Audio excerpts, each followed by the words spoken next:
Isaiah 23. A pronouncement concerning Tyre. Wail, ships of Tarshish, for your haven has been destroyed. Word has reached them from the land of Cyprus. Mourn, inhabitants of the coastland, you merchants of Sidon. Your agents have crossed the sea over deep water. Tyre's revenue was the grain from Shihor, the harvest of the Nile. She was the merchant among the nations. Be ashamed, Sidon, the stronghold of the sea, for the sea has spoken. I have not been in labor or given birth. I have not raised young men or brought up young women. When the news reaches Egypt, they will be in anguish over the news about Tyre. Cross over to Tarshish, wail. Wail, inhabitants of the coastland. Is this your jubilant city, whose origin was in ancient times, whose feet have taken her to reside far away? Who planned this against Tyre, the bestower of crowns, whose traders are princes, whose merchants are the honored ones of the earth? The Lord of armies planned it, to desecrate all its glorious beauty, to disgrace all the honored ones of the earth. Overflow, you land of the Nile, daughter of Tarshish.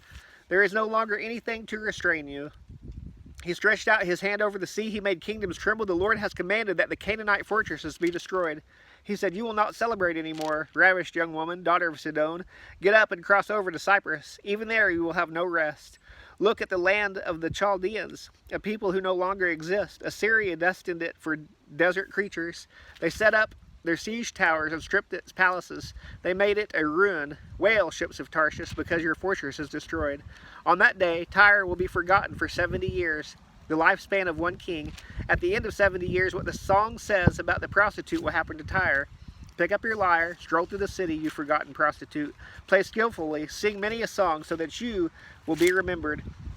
And at the end of the 70 years, the Lord will restore Tyre, and she will go back into business, prostituting herself with all the kingdoms of the world throughout the earth.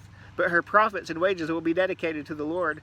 They will not be stored or saved, for her profit will go to those who live in the Lord's presence, to provide them with ample food and sacred clothing.